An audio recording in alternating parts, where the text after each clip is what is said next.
संभल के चंदौसी पहुंचे सुभासपा नेता ओम प्रकाश राजभर समाजवादी पार्टी पर जमकर बरसे। ओम प्रकाश राजभर ने कहा 2024 के चुनाव में एनडीए 330 प्लस सीटें जीत जाएगी। समाजवादी पर निशाना साधते हुए उन्होंने कहा कि समाजवादी पार्टी पिछड़ों को हक देने की बात करती है, लेकिन इनके नेताओं को ये कभी नहीं समझ में आया कि सच्चर कमेटी की रिपोर्ट को पब्लिक के सामने लाने या इसे सार्वजनिक करने की मांग करें। सच्चर कमेटी की रिपोर्ट कभी समाजवादी पार्टी की जुबान पर नहीं आती है। रोहिणी आयोग उनको समझ में नहीं आता है। जब वोट लेना होता है तो मुसलमान याद आते हैं, जब जीत जाते हैं तो मुसलमानों को नफरत दिखाते हैं और अपनी जाति के उत्थान के लिए ही केवल समाजवादी पार्टी काम करती है। टीएमसी सांसद के द्वारा उपराष्ट्रपति की मिमिक्री करने और राहुल गांधी के द्वारा इस पर बनाए गए वीडियो के इश्यू पर ओम प्रकाश राजभर बोले कि हम ऐसे कार्यों की निंदा करते हैं। सदन में जनता के मुद्दे पर चर्चा होनी चाहिए, लेकिन सदन की गरिमा को विपक्ष तार तार कर रहा है। प्रधानमंत्री पद के लिए खड़गे के नाम सामने आने पर ओम प्रकाश राजभर ने कहा कि मोदी जी के सामने कोई चेहरा नहीं है। अभी तक 3 राज्यों में जो चुनाव उन्होंने जीता है उससे पूरे देश में एक पॉजिटिव संदेश गया है। जब तक गठबंधन अपनी सीट शेयरिंग करेगा तब तक तो चुनाव ही खत्म हो जाएगा। उन्होंने आरोप लगाया कि मुसलमान एक भी थाने में दरोगा नहीं है। आज़ादी के बाद 38% मुसलमान था, लेकिन आज नहीं है। कांग्रेस बसपा सपा के कारण आज नौकरियों में 1% भी मुसलमान की उपस्थिति दर्ज नहीं है। क्या यही उत्थान मुसलमानों के लिए इन लोगों ने किया है?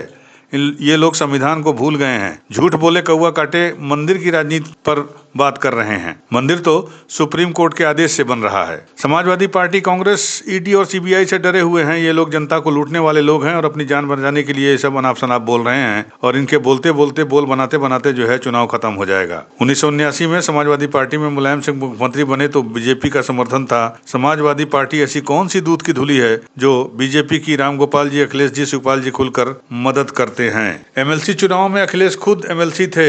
क्या हम एनडीए में शामिल हैं और उत्तर प्रदेश की 80 सीट जीतने के लिए 18 जुलाई को दिल्ली में एनडीए के सभी घटक दल बैठक हुई और 330 प्लस सीट जीतने का लक्ष्य लेकर के हम लोग काम कर। देखिए, जब सीट का बंटवारा होगा तो कोई झगड़ा नहीं है। लक्ष्य एक है कि तीसरी बार माननीय नरेंद्र मोदी जी को प्रधानमंत्री बनाना, एक लक्ष्य लेकर के, और गरीबों के विकास के लिए जो योजनाएं देश और प्रदेश में बन रही है उनके दरवाजे तक पहुँचाने का। सर, पिछले काफी समय चर्चा थी कि आपको मंत्री बनाया जाए, इसको लेकर क्या कहें? जिस दिन मंत्रिमंडल का विस्तार होगा उस दिन हो जाए। सर, इंडिया गठबंधन को लेकर के खड़गे को पीएम के तौर पर पेश किया जाए और इनमें आपस में जो राहुल है, नीतीश जी हैं, फूट सी पड़ गई, क्या कहेंगे? क्या ये मोदी से मुकाबला कर पाएंगे?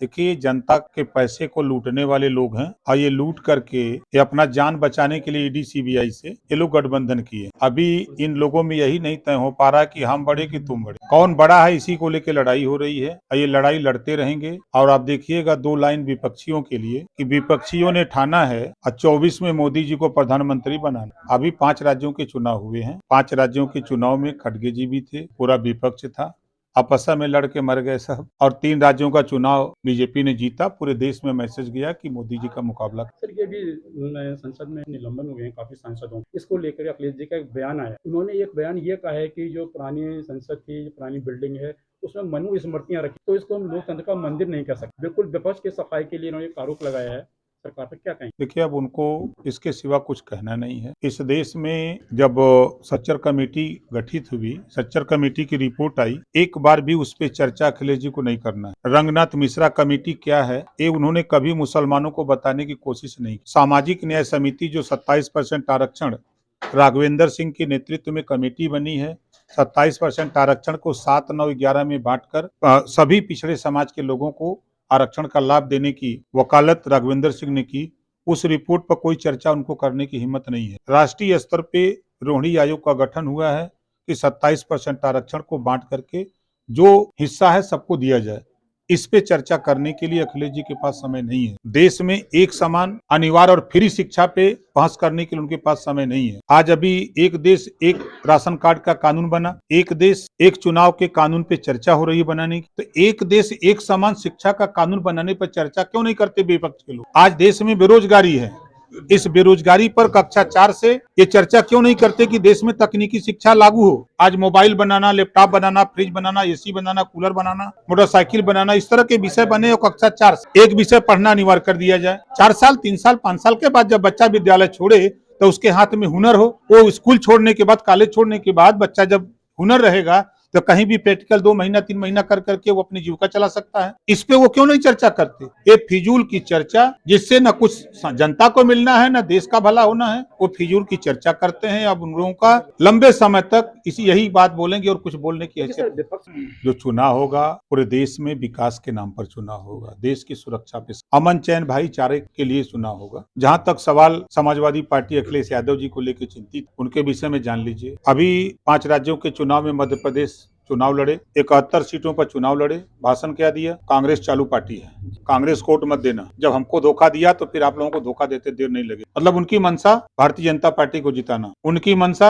आपने देखा कि उन्हीं की पार्टी के प्रोफेसर राम गोपाल जी जब चुनाव का रिजल्ट आता है तो बयान देते हैं कि मोदी जी का जादू है। उन्हीं का बयान है, आप लोगों के चैनल पे चला।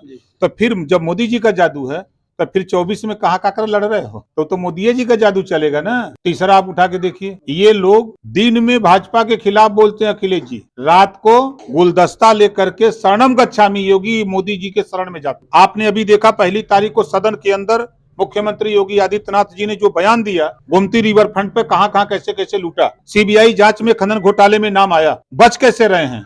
हमारे आपके ऊपर अगर कोई एक मुकदमा लिख दिया जाए तब पुलिस घिरा के ले जाएगी जेल। ये बच कैसे रहे हैं? चाहे राम गोपाल हो, चाहे शिवपाल हो, चाहे अखिलेश जी हो, चाहे उनके बेटे जो फंसे हैं, उसमें क्यों बच रहे हैं?